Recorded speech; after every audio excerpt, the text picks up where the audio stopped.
goes off for a tiny bit, but I'm going to hope to try to keep things interesting, so let's keep going with this.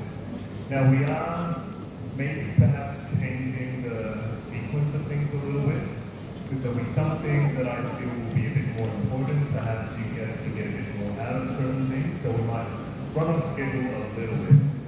But here I just want to finish the extraction part, just a few slides, and we'll get this all done. So, let's see.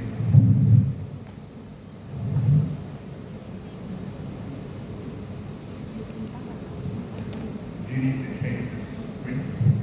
Oh, here we go. Thank you.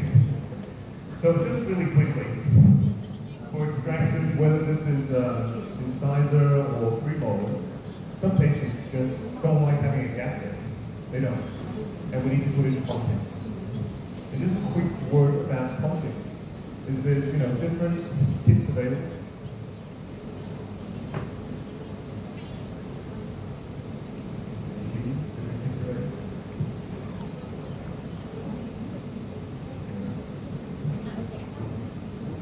Right, that's the point of the work before this.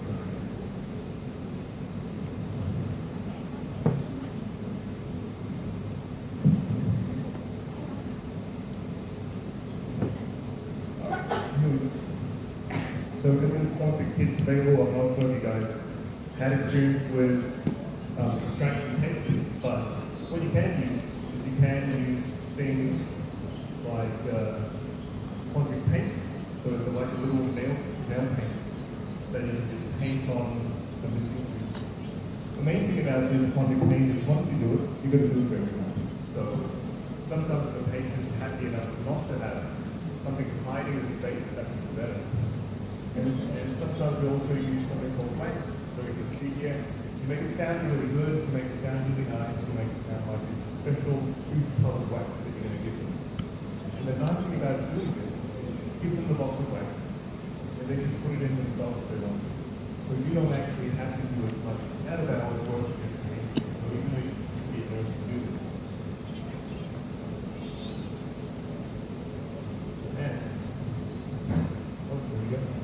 So with Quantix, you can ask for a few different sizes. This is the bigger size, the nice size, but then you know what? It's taking up a lot of tooth surface. So if you remember, we talked about wanting to expose these tooth surfaces that you can grab onto the tooth. So perhaps you can have something a little bit slimmer, a little bit smaller, a bit like this. So now you've got those mesial and distal surfaces exposed, so now you can grab things. So you ask for a half-size Quantix. You can also ask for ones, which are, let's see, sorry. I tried using a different clicker and this doesn't seem to be working as well, but you can use one that is just a facing. This also is exposed to two surfaces you can use. Or you can use a really, really small one, but honestly, by this point, by this size, what's the point of having a Quantix anyway? So the best Quantix actually no Quantix, if possible, from our point of view. So that's what we talked about. Now, when do you actually extract the tooth? Because that's also another question I get asked a lot. So you decided, in your case, you want to extract it. There's two times you can extract it. You can either extract it, I believe, before the scan is done. So we extract, now you've got those open surfaces, you can really scan or take a DBS and you get a full surface. But if you extract it before that, before the aligners come back, you better well make sure that the teeth don't move while you wait for the aligners to come back. So make sure that if you do extract before you do the scan, you give them some sort of retainer to wear so that when the aligners come back, things do fit. But what I actually do is I don't extract teeth. So I have to refer them out to my friendly dentist to extract teeth. So what I actually do is I plan for the extraction to happen at number 2, at aligner number 2. So when the aligners first come back, I'll put on all the attachments, or my hygienist will put on all the attachments. All teeth are still there. So I don't have to worry about teeth moving between the scan and aligners coming back. So everything is still there. Then once they've worn the first one for a few days, make sure they get used to it. then before they wear or put on a liner tooth, that's when I'll ask the dentist to extract it. This way they have more time to play with. They don't have to plan things so perfectly that they need to see me and they see them. Just before you wear a liner tooth, just go and have your tooth extracted. I think that's the most convenient, and it will also make sure that things don't move, and that's the important part. Okay. So let's do one last comparison. Let's do one last comparison between Invisalign and Angel Aligner. And let's talk about the staging. So we've got this girl who comes in. These are her teeth. And the decision is made, let's extract. Sorry. That was a little bit. So let's first open one of them. And you can't see it yet, but we will open them first. Let's open that one.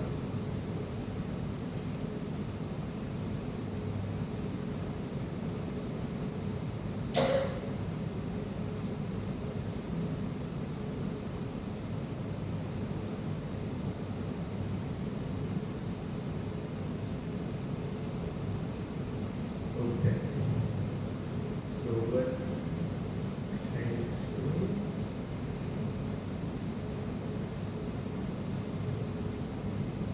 Okay, so now,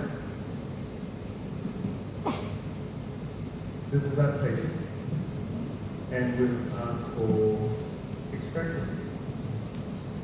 So for this patient, down here we can see there's 26 aligners.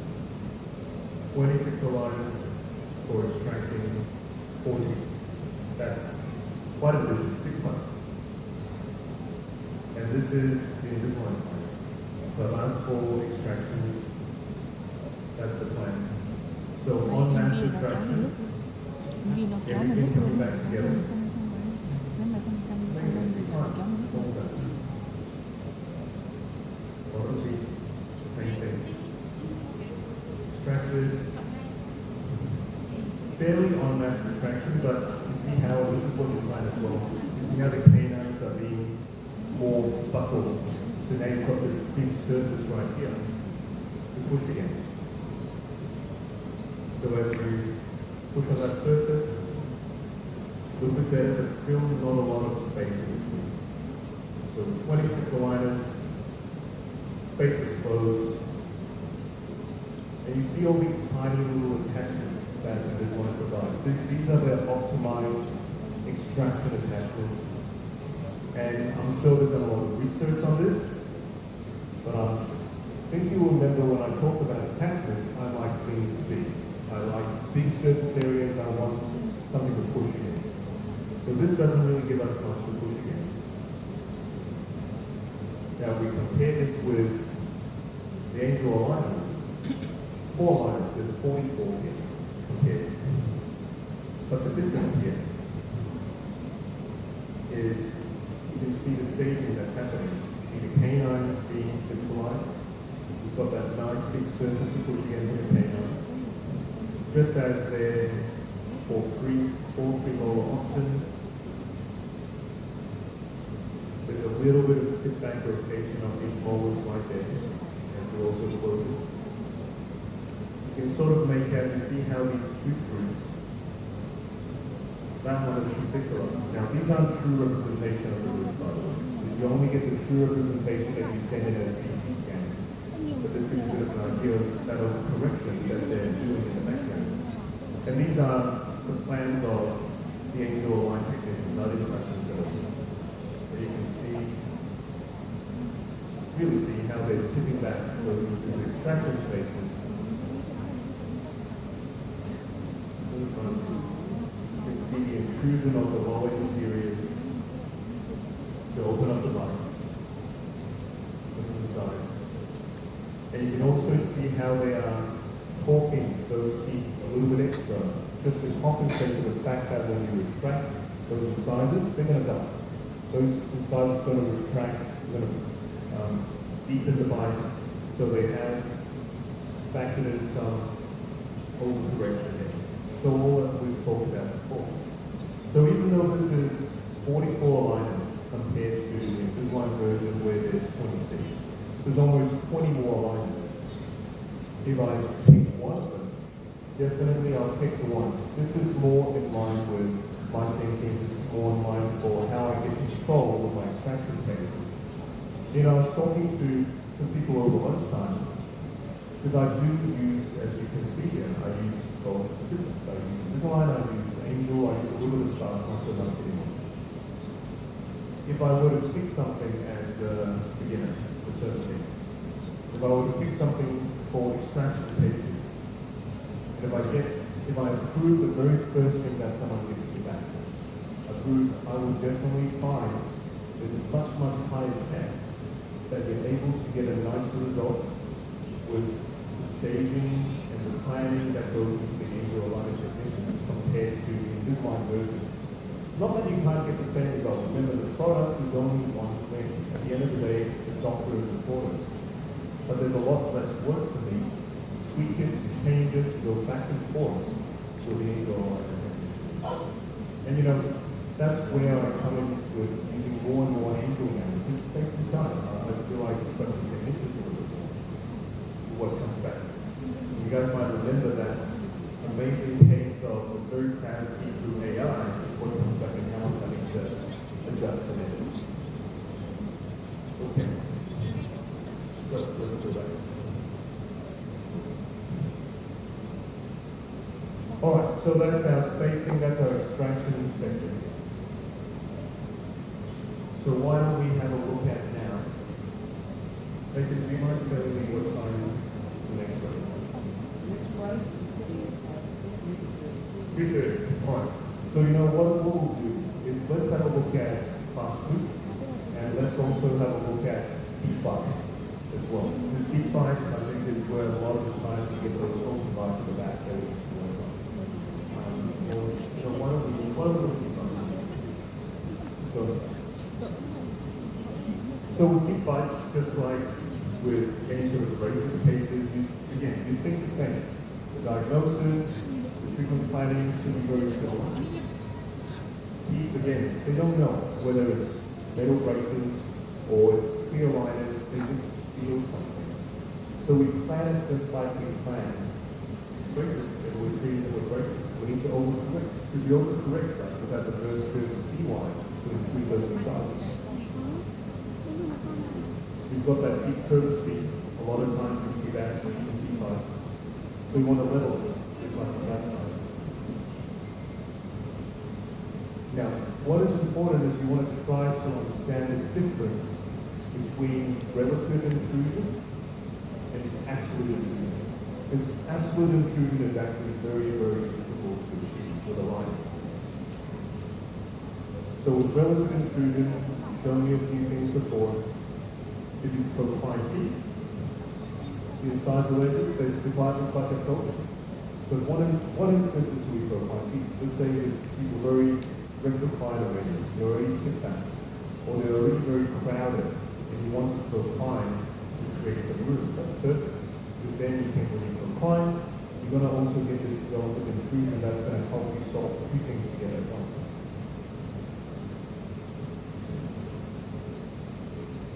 Okay. Now, absolute intrusion is a little bit different. Now we're not tipping teeth. We're actually moving teeth directly gingerly into the bone, and this is a tough movement. Tough sometimes for braces. And as we talked about before, crowding is great to have. The hardest cases are those deep bites, and the person has space. They have spaces that you need to close. Because remember when we talk about the spacing cases, the opposite happens. You're going to retract those anterior teeth, and the bite actually deepens relatively.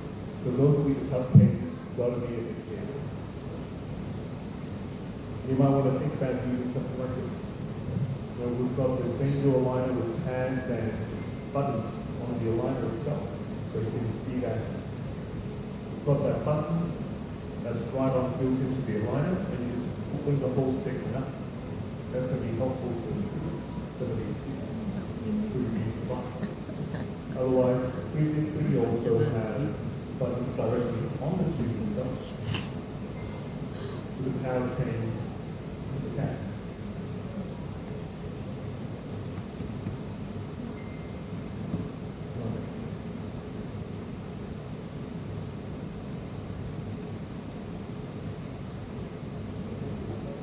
Yeah, I think that's right. Well, I think they're both a little bit slow.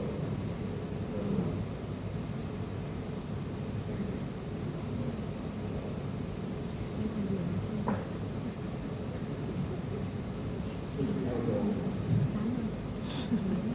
Okay. So like I said, with a planet, like you're playing with braces. Reverse curve ski wire, you also want to overcorrect.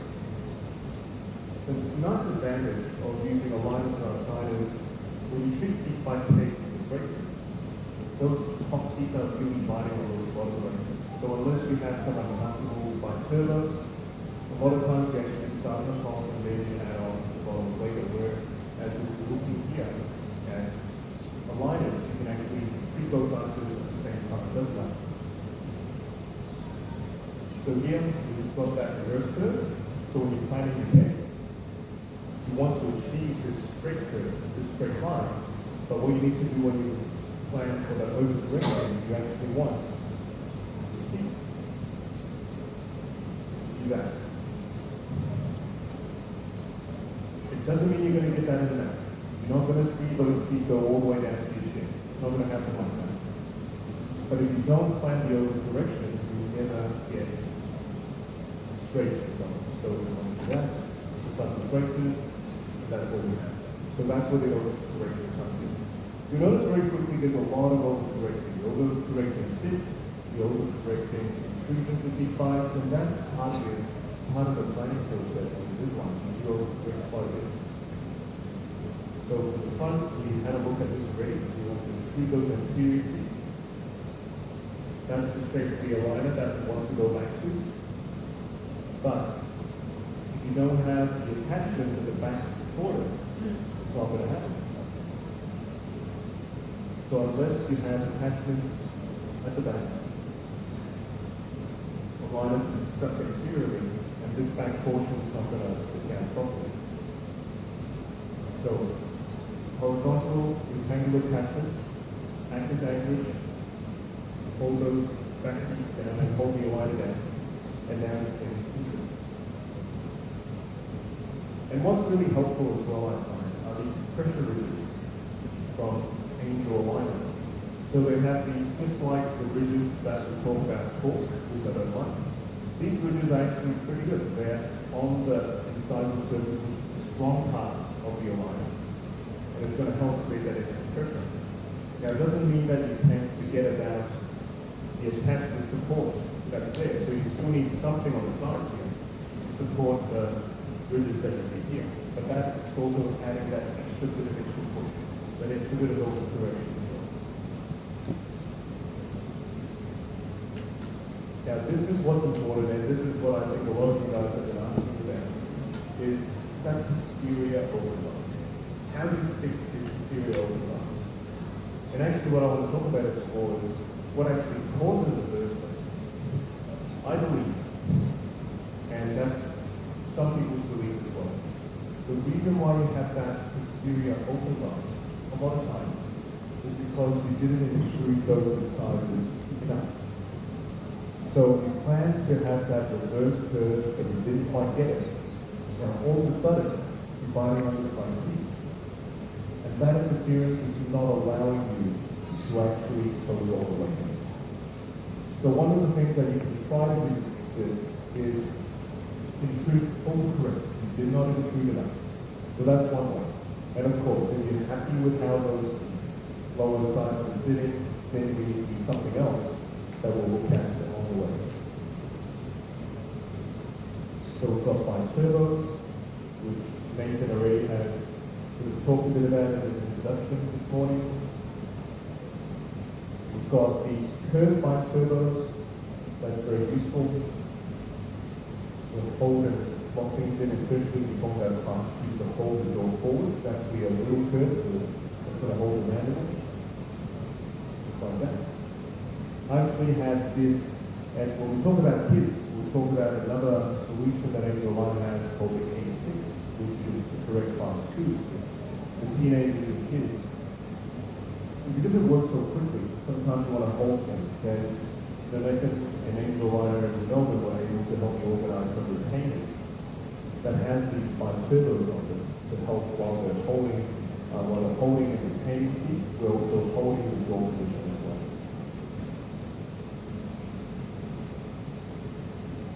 So, I think still, I think we can skip through. It's just showing us some little extra correction. So, a longish plan, 37 plus 5 aligners.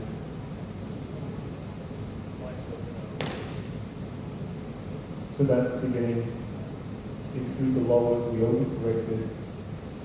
So now she's got some room to restore those anterior teeth. Because, our adult patients, a lot of times we've got these worn incisors from the deep bite, clenching, the grinding. You can't fix those until you fix the bite, because otherwise it's going to come right off again. You want to overcorrect. That's her. That is worth treatment. Another girl, young girl, deep bite. We won't go into the plans of these cases, but let me show you again. Overcorrect. That's where she is. 33 plus 10 aligners. So again, no abandonment. That's where she is. Now this girl I think we should look at. So this is where it started at. Really deep bites, 100% deep bites. But what's going for us? What's something good that's going for us? What's not going for us is a moral line treatment, which is not great. But we've got teeth that are protruding, so they tip back. So we know it's good for us to tip forward, that's going to help us with some relative intrusion. Tipping those teeth forwards is also going to help us create some room for straightness of teeth. So that's great.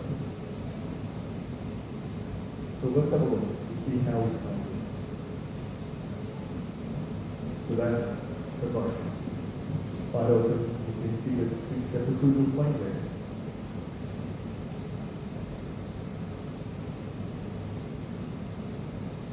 When I show some of these cases, so let's see if we go where she got up to. So right here, that's that person. Very, very deep bite. I'll just close the attachment for now. So the plan is good. Let's turn off the staging as well. So let's look at the side first. So we're expanding. We'll go climbing. Create the room. So the pattern is going to be issue.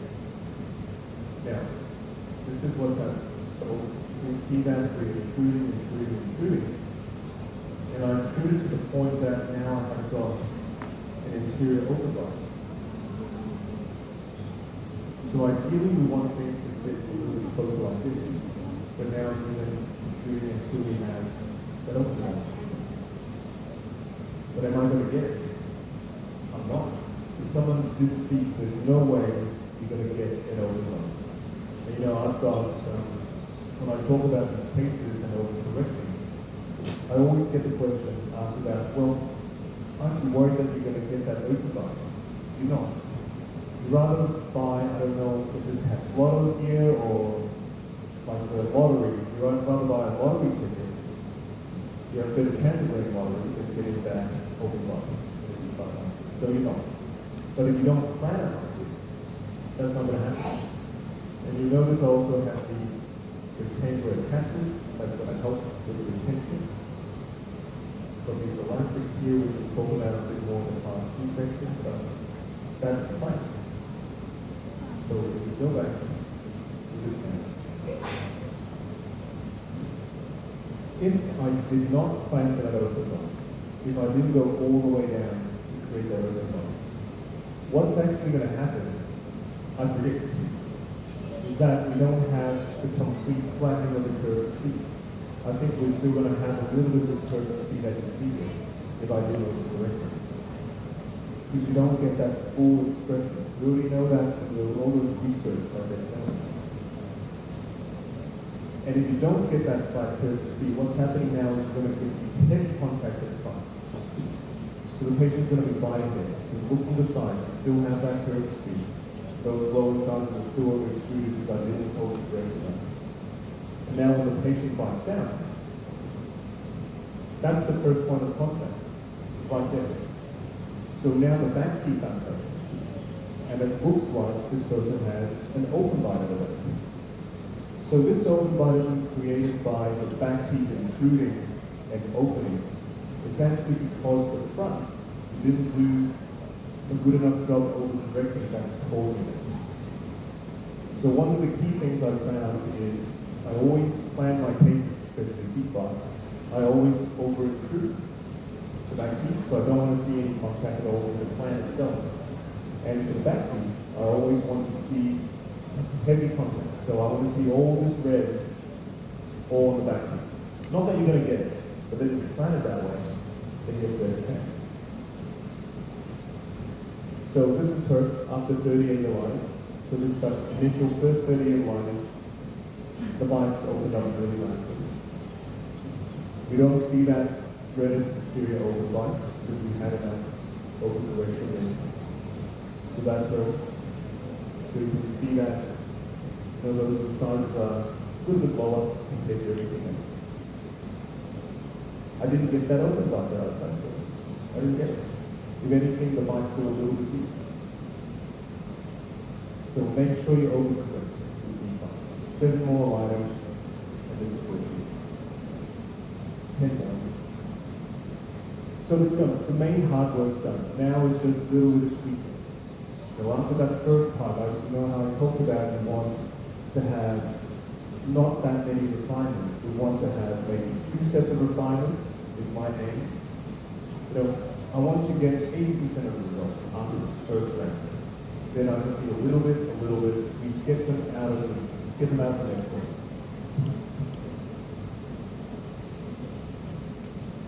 Now, this is another patient. I think unfortunately I can't show you, this is on a file somewhere else on my computer, but this patient is actually a dentist that refers to me. So it's a referring dentist that came to see me. I really can't screw this up. Otherwise I'll lose a lot of referrals. Now he's got a deep bite. Look at the wear of his teeth. You think he's stressed? I think he's stressed. Look at that. So the aim for him is not to get the perfect bite. He's not after that. He just wants some veneers or crowns that he can place. Because right now there's no room at all. And someone asked me about how to hypomineralized teeth or teeth that are not that healthy, I guess. He's got all his incisors, all the buccal surface worn off. Look at this lower 3 right here, lower left 3. It's so worn. How can you even treat this with braces if you wanted to? Nothing's going to bond in his teeth. Nothing at all. So 24 aligners. We start to get a little peak of those lower incisors. Remember when we started out, when we put down, you can't see anything at all. So 24 aligners start to look a little bit better, so you can still see that's the image. So, okay. 24 aligners, start to see a bit more teeth. A few more aligners, we went through another 18, and now we get to a point now where we've got some clearance. So now we can go with it. You can see now it's flat. So it's intruded, but we really had to overdo it. We had to show on the plan that there's an anterior open line. So I wanted to talk about these deep bite cases because I think that's where a lot of the times that we create this posterior open line. That's the final. So now his prosthodontist is happy. Go ahead. And plan for some video. So it's nice to be restored. I still think he's going to grind it off. He's such a heavy grinder, so he better be wearing a split after this. Okay, so that's our key bite. That's him. Let's have a look at class 2.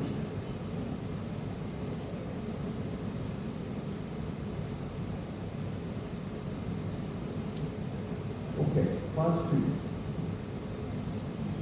So we all know what class 2s are.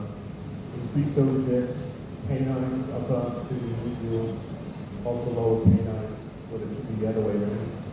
And there's two types of class 2. You've got your div 1, which is the propine upper incisors, and the div 2, which are the pressure upper incisors. So one of the little tricks about correcting class 2s is a lot of times the molars are rotated easily. So just by derotating this molar, you already gained some space. You already corrected class 2. You haven't even done anything. You haven't crystallized. All you've done is you just need to rotate those molars. You get some space already. You can gain almost 3 millimeters sometimes, depending on how rotated they are. So we look here, you've got that molar that's rotated. And just by derotating, you see how you gain some space.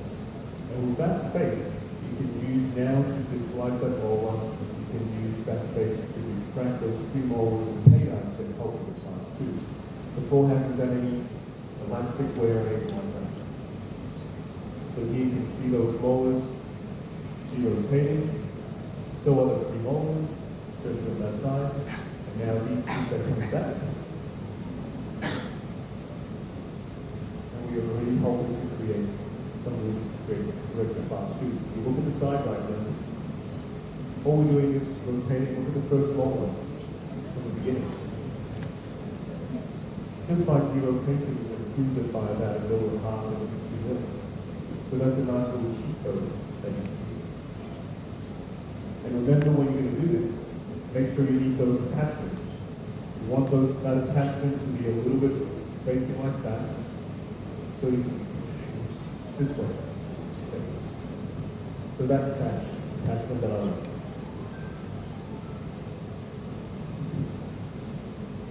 Okay. So when we look at class 2 corrections, and I want to look at this paper here. It's in the AJO, the American Journal. And what they did was, this was a systematic review of a lot of different papers. And you can tell there's a lot of papers that is a waste of time. Because they looked at 400 papers, and they only selected 11 that fit their criteria. So out of the 400, only 11 was really up to the standard. And what they found was there were 4 papers that looked at class 2 elastics alone. And there's 7 papers that compared the elastics to other functional appliances. And not to bore you with the whole thing, what they found was class 2 elastics was effective, and these are, by the way, all growing patients. These aren't adults, these are all growing patients. But they correct class 2s by having both a skeletal effects and also a dental alveolar effects, so to the teeth as well. There was about 60% change due to teeth, and then there's about 40% from skeletal changes, whether it's the mandible coming forwards or restricting the maxilla from coming forwards, like a headgear effect. And there was also a bit of mandibular growth as well. So class 2 elastics by itself is actually very powerful. And it makes sense. Like teeth, your jaws have no idea.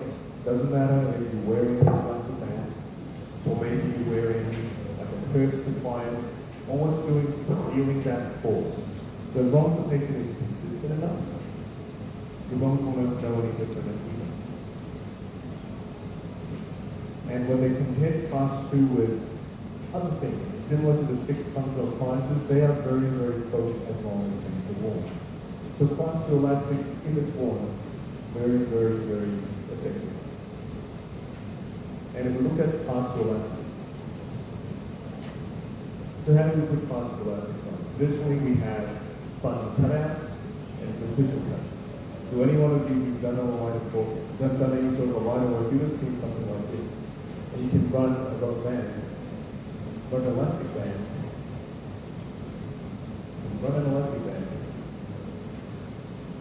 run an elastic band, like that. Third time. And how does it look?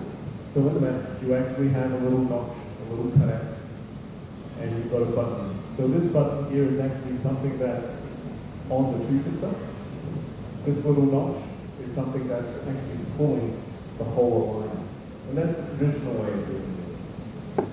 And I know there was a little sneak peek from Nathan before talking about the angel button and what it's doing, and we'll have a look at that, of course. But we'll continue with this part first.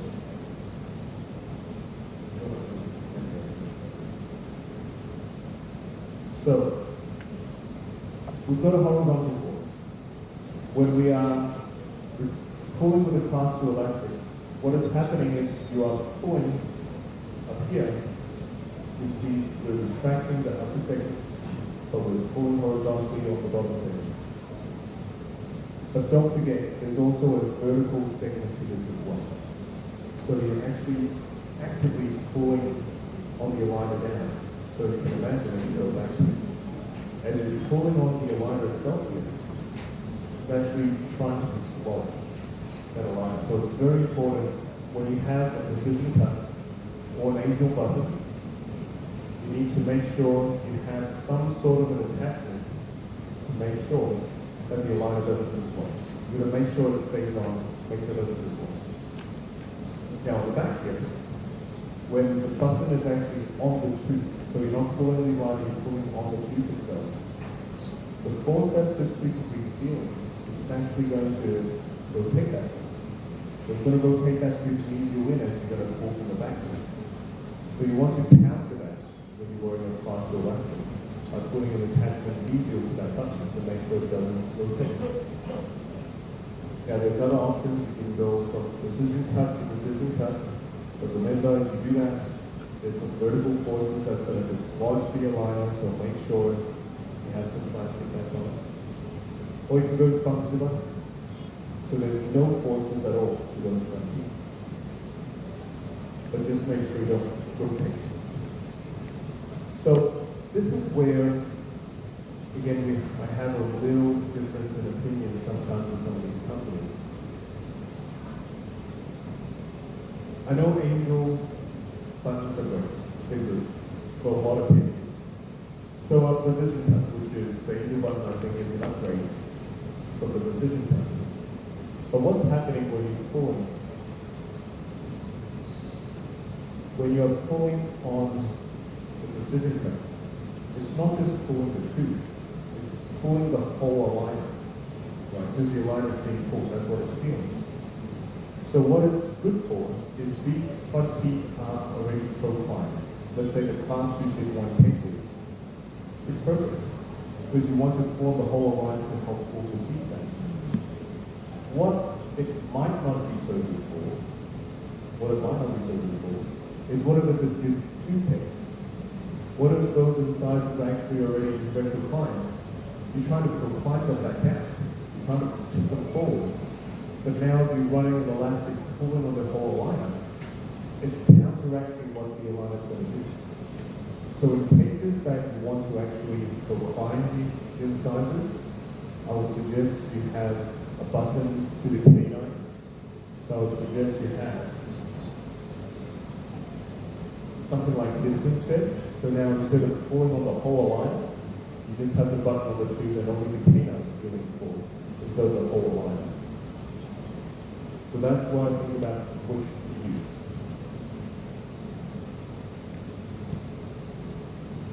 Okay.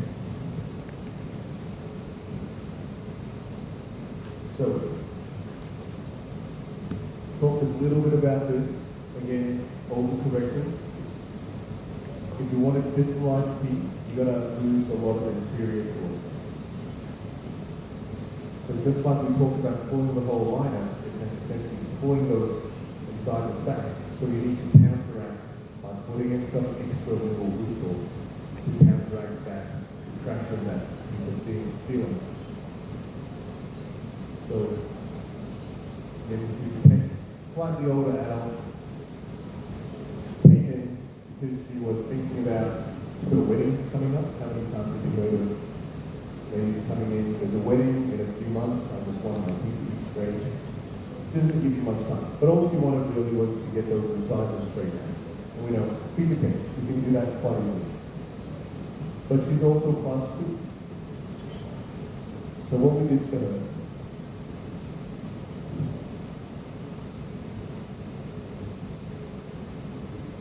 here is after 20 alignments, 4 months, mission accomplished. At least she can go, get married, the teeth are straight, very happy. I'm not as happy just yet because she's a little bit class 2 still. So after the wedding, after a honeymoon, we went ahead and we continued 14 more aligners, unmasked visualization, and we got her there. So it works well as long as the patients wear it. Not too long. 20 plus 14 plus 5. So, about a year's worth of aligners basically. That's the final. That's the word at the end of that. Now this one is an interesting one. Aligners, elastics, and growing kids, if they wear it, is very, very effective. Very effective. Full class 2 on the right side. Endo class 2 on the left side. Increased overjet, not too much crowding. So we went ahead, we used elastics, patient wore it well. After 20 aligners, so about 4 or 5 months, end on class 2 now, really class 1 on the left. Overjet, much improved. Went for another 10 aligners, and then we pretty much got it there. Not perfect, but pretty close. So 30 aligners. So, I told him, you did well, you wore your elastics well, you know what, we're done. I was very happy that he was done, because he was generally a good patient. And he was very happy that he got finished a lot quicker, because usually I suggest, you know what, you need about 18 months for something like this, maybe sometimes up to 2 years, but guess what? He's done after about 7, 8 months. I'm happy, he's happy. Who's not happy is his mom's not happy. His mom's not happy because I told her there was going to be 18 months. She expects treatment to be 18 months because she paid for 18 months. Now she calls me back and wants money back. This is a true story. She wants her money back. And, because when I first got a call, I thought she was calling me to say what a good job you've done and you got her in the credit card. No, he was so angry that it was so short. So, I ended up giving her some money back. I know I shouldn't do this, but I ended up giving her some money back. And when I told a friend about this, and he told me, you should actually double the fee. You should double the fee. And why should you double the fee? If you fly from, let's say, Hanoi, to fly to Paris, if I can tell you I can get you to Paris in 4 hours, do you think you expect to pay more or pay less? No, that's what he said. I don't think you can actually talk like that with him, but that's what he suggests, and it makes sense. But at the same time, you also want to keep this in mind as well. In these growing kids, like functional appliances, you might get there very quickly, but when you get there quickly, you've got to work out, is this just a child posture? And it's just going to go back, or you need to hold it for longer. So what I suggest with some of these class 2 cases, and you see things working out really, really well, I would suggest I suggest we're changing aligners every 7 days, every week. You might actually want to extend it out to maybe change every 2 weeks. So you get them there, and just pretend to be working on something else, but just really get them to wear those elastics. So just hold the box, just get them to wear it a little bit longer. So that's one way to extend it. So that's it. Okay, this one, I don't think we need to go through. Không đẹp lắm nha. Just a little Chỉ bit. cần cái chị làm được sao? So it's a very similar thing. We've got now these protrusive incisors right here. So in these sort of cases, instead of using those precision cuts or maybe the angel buttons, not from the start anyway, you might want to just use a button cutout.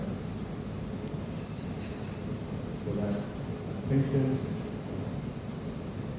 aligners. So, you know, things are very, very repeatable. So this is the final load there. 18 plus 18 plus 11 aligners. So with kids, they work great. And we actually will have a section that we purely talk about kids and teens. And I'm talking about products here. But again, let me give huge overjet from precision cuts. So this would have been a perfect case. That would have been a perfect case for those angle buttons, so the precision cuts could be pulled on the whole line. So that would have been perfect for something like this. But see how deep his bite is. It's always biting on the palate. So we retract it. We expect to lose some torque. It was okay. It was sort of reclined anyway. We've over intruded in his lower incisors just to make sure the bite is pretty good. So, you know, not bad. Maybe might close a little bit more here. We'll talk a bit more about that, but exactly. So, the ankle button. And the nice thing about this compared is you can actually use it for a lot of things. Because now with the precision cut, it's only sort of made to go a certain area or a certain angle, whereas with the button you can go 360. You can hook it out anywhere you want. It's made from the actual alignment, so it's very, very sturdy. That's what I found. I'm not going to spend too much time on this one. They can show this already this morning. And just showing you the different forces that's there. Seeing these already, the intrusion, action. And you can see the difference between the button cutout up there and the angle button. And that's one cool thing about the angle button too is there's a lot more positions you can put it. You can put it between two teeth as well, if you want to. If you want just that little bit of extra pull, you can pull it a little bit further back. Like that. And this is not a patient. We don't have to worry too much about that, but I just want to show you the button placement of this person right here, this case right here. Because we know, we just talked about this, those incisors are a little bit upright, a little bit intrusive, and we want to make sure that we don't make it worse by pulling the aligners. What you also see that is some of these canines are a little bit rotated. So instead of putting a button on the button surface, right there, and right there, we actually ended up putting the button on the palatal surface, like this. Because what happens when you pull the palatal surface is these teeth are going to go usually, whereas if you pull on the other side, it's going to go usually. So you can coordinate where you put your buttons to how you want teeth to rotate as well. So I find putting on the buttons on the lingual side, it's a bit tricky, but it's very useful when it works well. You also always have to watch out for the opposing canine. So the opposing canine might be biting the button, so you've got to make sure you have some clearance there as well. And you also want to make sure you've got the right angle of the button. Because if you don't angle it right, you don't have that undercut for the buttons to stay on, or the elastic to stay on, I should say, then the elastic will slip off. So you've got to bond it so that it's got a little bit of an undercut, so that the elastic won't slip off like this. That's the button. That's the patient. So that's pushing button. Another 12 aligners. Getting there just a little bit more. But otherwise, fine. So this is another case I'm trying to tackle at the moment. So there's not too many aligner cases I won't touch. The main ones are the ones that I can't see the tooth. Then package. If I can't see the tooth, I can't do it. I need to be able to see it. And it's just like there was a question about what if the tooth is sort of right in the digital margin. Well, if I can't put anything on it, I can't do it. I can't. So this is one of my first ones that I'm trying to tackle with impacted canine. I know there's other doctors who do this. I've only recently started to want to do this. So what I've done the tooth exposed by my surgeon. I put a little chain on it, we put a little hook on it. The patient's just wearing a rubber band onto the implant. So I don't need to put anything on the tooth. The patient's wearing his angular aligners on the bottom teeth, straight in. While I just have an angle button there that the patient can wear an elastic band to pull off that impacted tooth. Now it's been moving well. You can see the elastic is not as strong, not as tight anymore because it's losing because as the tooth is coming a bit closer, you see more of that happening. So now we can use a stronger elastic band to slowly move the tooth in. So maybe if I get a chance to talk to you again, I'll show you the updates of what's going on. But I'm hoping this works because I'd love to try to do everything with aligners. Okay, segmental visualization. So I said at the start, I'm not a huge fan of segmental visualization. I find it a little bit hit and miss. I find it takes a long time. There's a lot of stages, and I'll show you something in a second that's quite impressive again. But I've started a case, and it seems to be working quite nicely. Actually, we finished the case, and I've used the A8 protocol. So just like angular A7 for extractions, there's also A8 that is mainly dealing with crystallization. Now keep in mind, it's not going to save you an extraction if the patient is too crowded. You're really talking about maybe 2 millimeters of crystallization here. But there's a way of doing it. So this is the reasons maximum predictable approach, 2 mils, large number of lines. And I want to show you this one. I want to show you this case actually because I find it very interesting.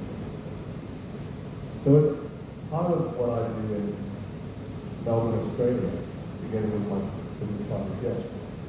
We had to do some supervision for some dentists who got in trouble for treating certain cases and they get complaints about a lot. So now they have to put that dentist under the supervision of an orthodontist. So sometimes I need to look after or check over and make sure they're not doing the wrong thing. So this was one of those patients that I need to check before he presses his teeth on. So that's the patient.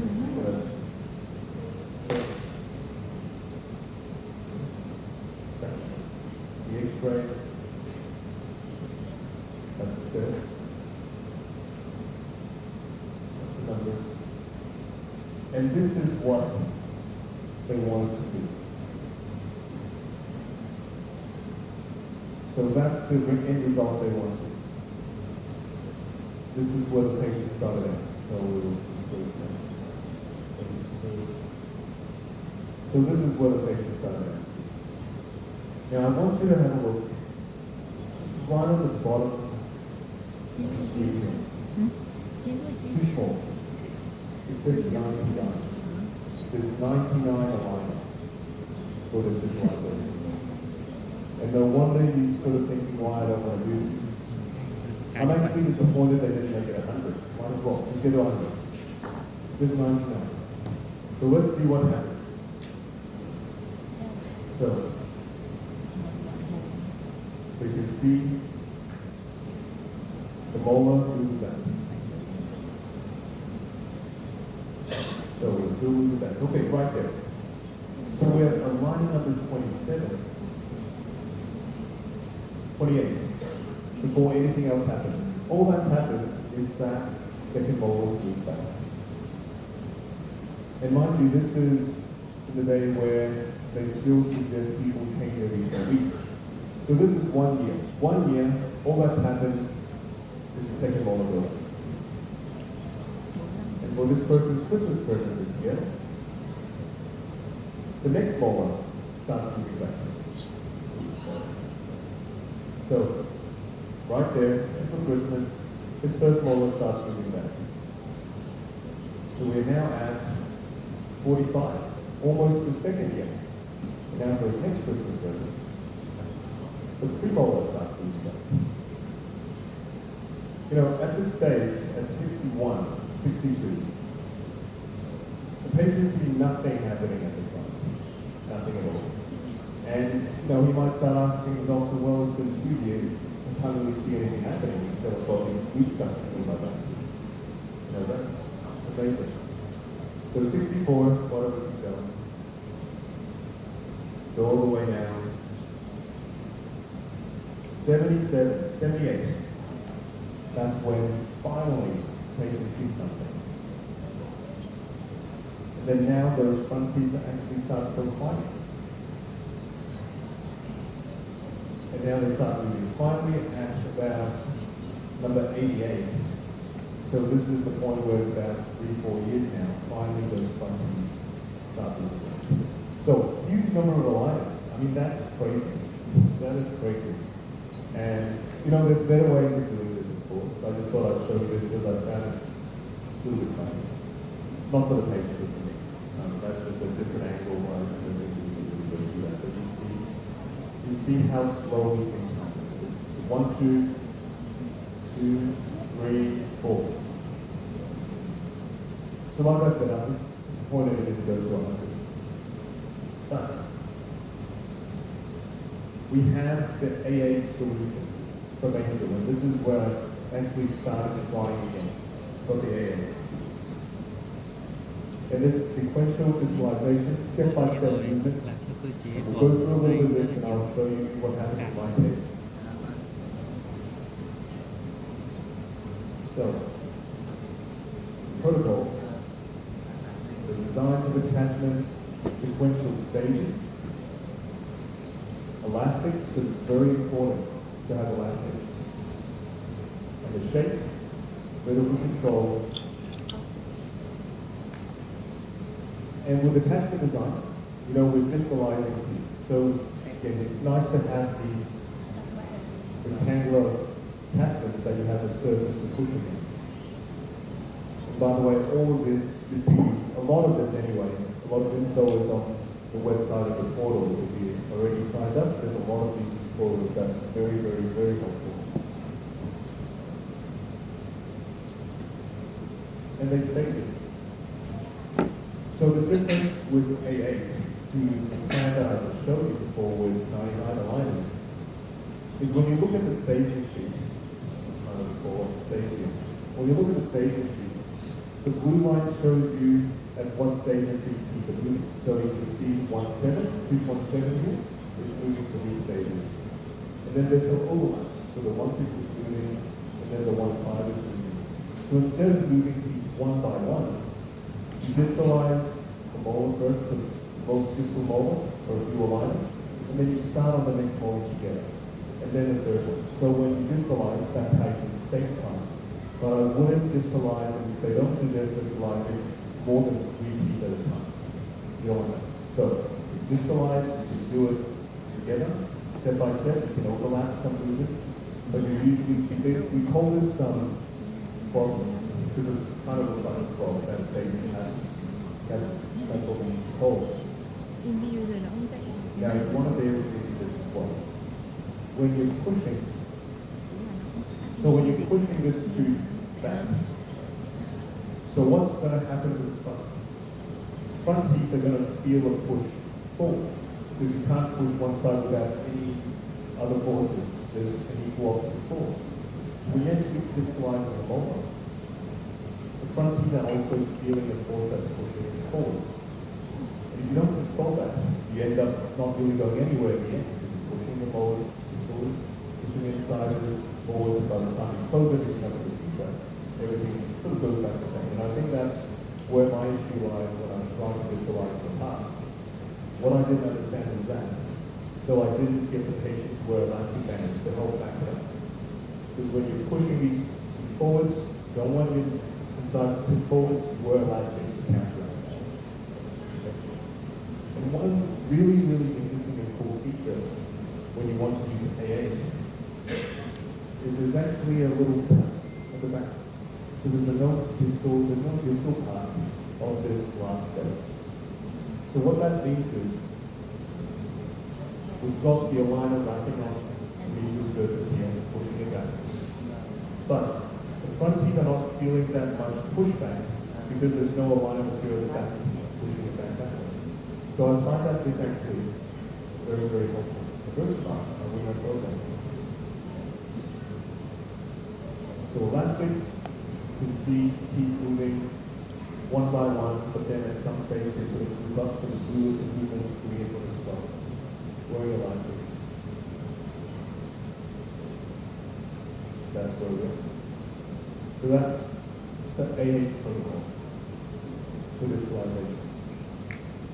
You can see here and showing you the sequential staging over here.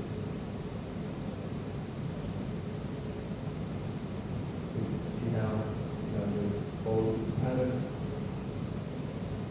Now it's just getting a little bit repetitive, but that's what we do. And of course, they also plan for some for compensation, which is what I said before, as you track with where there's elastics, you're going to compensate. And we'll talk a bit about the shape here. So that's our AX protocol. And of course, also, there's a little bit of the curve compensation. We visualize it, also include a little bit of it. So this is their pace. This is their case. Again, facial profile, last two, crowding. You don't need to look at that. You can see the face itself. So the classic, they want to extract, and that's one important point too. If you want to extract, just make sure there's no wisdom. Because the aid is only going to act as a constraint. It's only going to act as a hindrance. So this is the plan. You can see 7s, 6s. You can see the button canals lower, the button, the position cuts on top. You probably will be using the button. So it's still a decent number of lines. It's still going.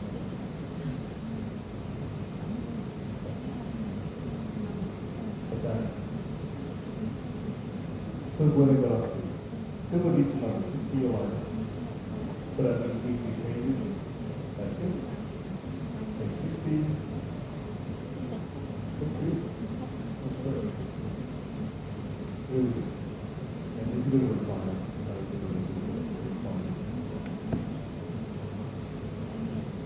But what I love about this A7, this A8, and we'll talk about A6 in just a moment. A lot of the movements are already planned. It's already built in for what you've thought about what I'm talking about today.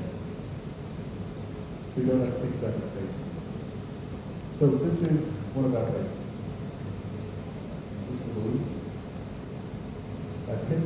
Complex profile. ทั้งสูตรที่สองบอกคอไฟโมเมนต์วันเดฟเนี่ย Problem child. Still have that. That's the bit. Pass through both sides. So we go, let's give this a shot. Let's give this whole take a shot here.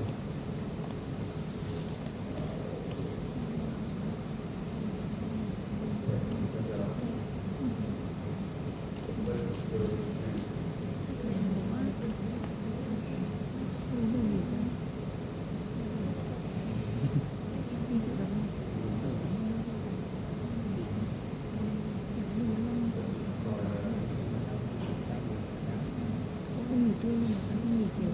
Okay, so that's it. That's the picture. And this is the starting point. Now this page we actually had a CT scan, and you can actually very accurately see bones, you can see roots, you can actually take off the real bones, you go to the CT scan, you can turn off the roots if you want to, so you can always look at it very simply like this, but you can always look at it a bit more precise as well. Now, while I'm also looking at these sidebars, you notice this says OC. So this is the old corrector. Remember I talked about the vertical C chain that over both things? So that's these last three sets. Old corrector. So this tab just turns it on. As always. So why don't we have a look at the plan? I'll take a look at the features you can see. is the patient beginning. And this is what we do. So we close this space. You notice that I've been planning for crystallizing 7, there was 6, then the 5 together, then sort of doing it segmentally, but not taking too long. There we go. So this one we decided to close some of the canine spaces first. So that's it. See the angle button here? And actually, I don't know if I can do this.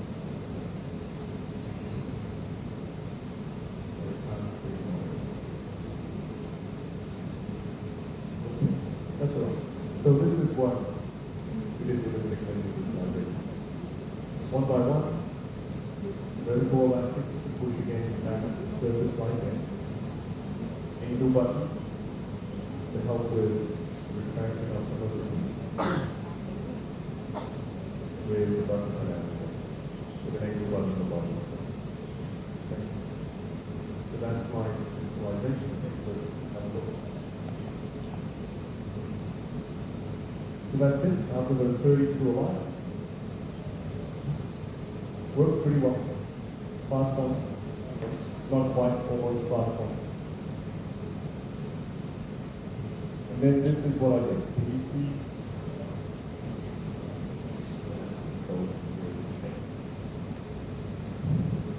Okay.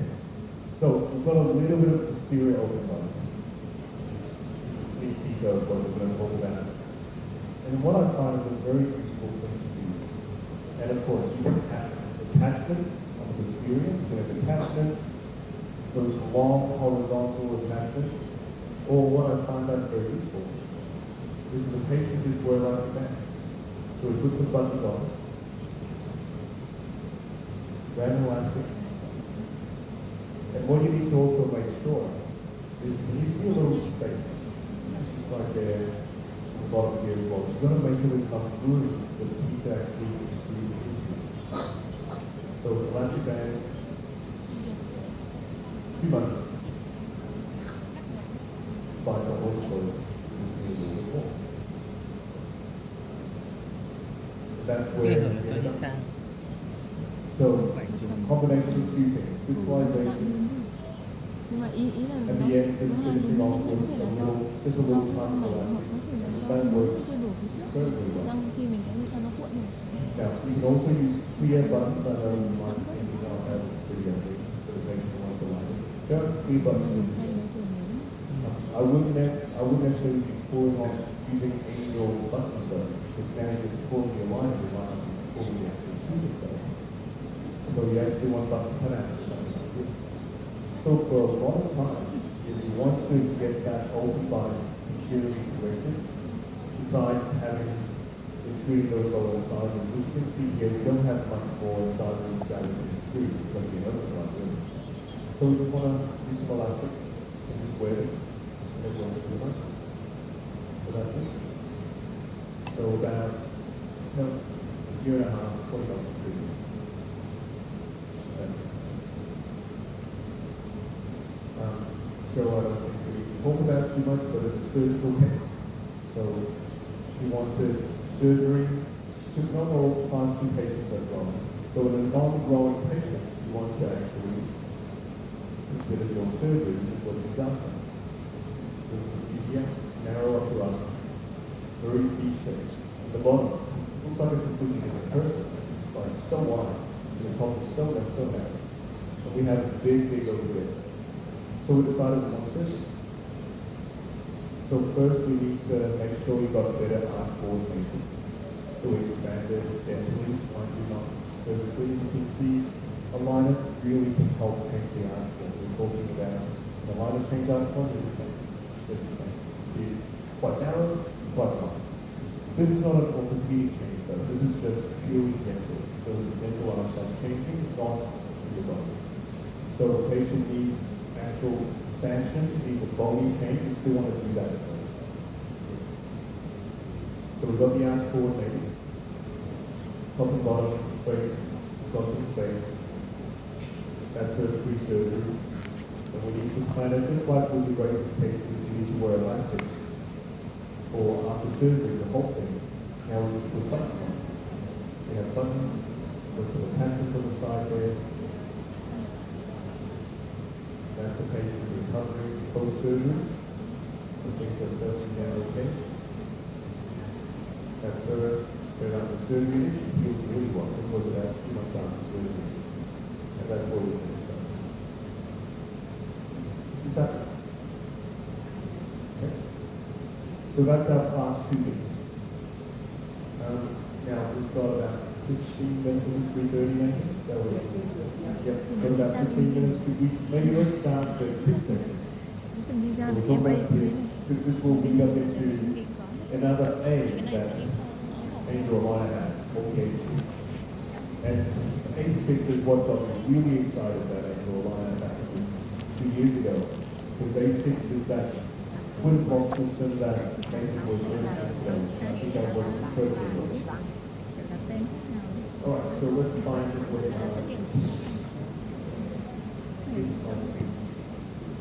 okay, let's talk kids. So when we're talking about kids, these are patients who are still in mixed dentition, they're still growing, they're still young. And why do we even want to do this? Why don't we want to wait? Because it seems like we need to do something when they're young, and then now we need to do something when they're older. And some people don't understand. And that's absolutely fine to wait until they're older. But things just might be a lot more complicated. Things just might be a lot more harder to do. So for example, if we treat it early, perhaps we can change that, we can expand, we can get that crossbite corrected. Or maybe when they're young enough, let's talk about moving the jaw forwards so that in the future, the patient doesn't need to talk about surgery to correct things like this. Or maybe we start early so that we can then create room to accommodate sleep. Because we don't want to extract teeth, perhaps. So maybe we need to start earlier. So there's nothing wrong with not doing anything. But there's also nothing wrong with doing something early if we can reduce the severity of the problem later on. Occasionally, a patient would feel like they've been upset and sad if they've been teased or laughed at. That's also a good reason to think about things. But typically we have a patient in this condition. The first molar central incisors condition. And it's so different nowadays. Kids are so excited to get treated because all their friends are doing it. So once you get one, I get a whole crowd of little kids coming in and they come in all together. So what are we treating? So we're looking at dental problems, crowding, spacing, crossbites anteriorly or posteriorly, could be skeletal, AP correction, class 2, class 3, if you want to try the first 4 face lines. Although I haven't done one yet with extra liner with the buttons, I don't want to try that. Maybe habits. You want to stop those tongue sucking and tongue thumbs. And you want to reduce complexity. So generally, if we're talking about alignments, these are those areas that we're treating. Crowding, spacing, interferences. I don't believe we're able to treat posterior crossbites. I'm not sure if you heard about it from the other company that begins with an I. They've got their own expander now, which I've tried, and I've tried about 5 or 6 of those. I haven't really got much success out of those. I don't understand how it really works compared to a fixed one anyway. So we changed the AP positions with the A6. I didn't include the tongue thrust and tongue sucking here, but although technically with angel aligner, you can see those tongue thrusts and things like that when you look at it, that can help it. But certainly we can reduce complexity. So what are the benefits of having aligners over braces? Well, I know a lot of kids coming, they want to have braces because they like the colors.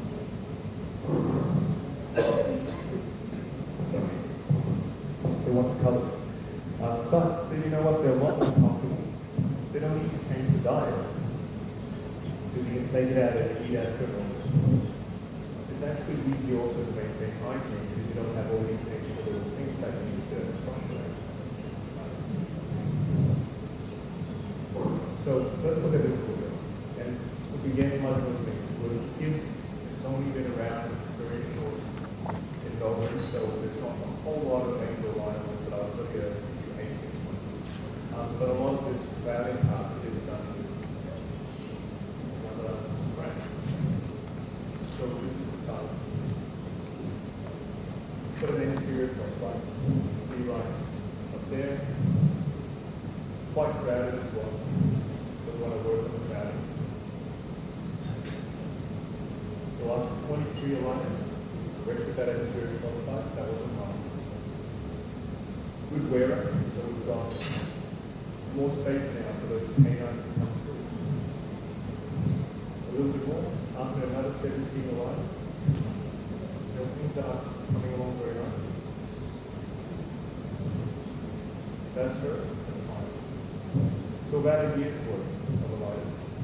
Well, thank you so much for that. Thank you.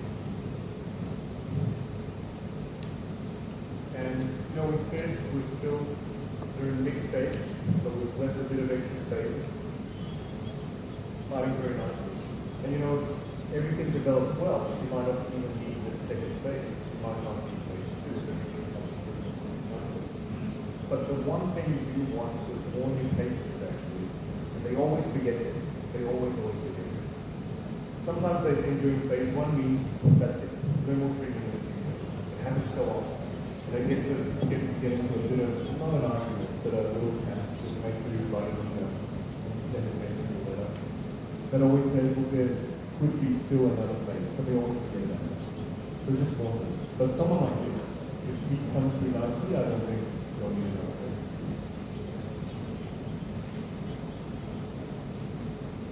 So what you want to think about with kids that's a little bit different is the fact that the teeth are a little bit small. So we talk a bit about surface area because the teeth are smaller, there's less things to grab onto. And also at the same time, it's not just even about the movement, it's about how the aligner actually fits. Because the crowns are so small, if you don't have any attachments, it's always going to flip up. It's going to flip up. The kids, they like playing with their tongue, especially for those small ones. They like to keep pushing it and it keeps flipping out and it's not going to fit. So you want to actually make sure you have some attachments for retention. So just for example, you can see the difference between permanent dentition and mixed dentition. The sizes of those crowns are a lot smaller. So you plan more attachments than you use. For attachments, I place from day one.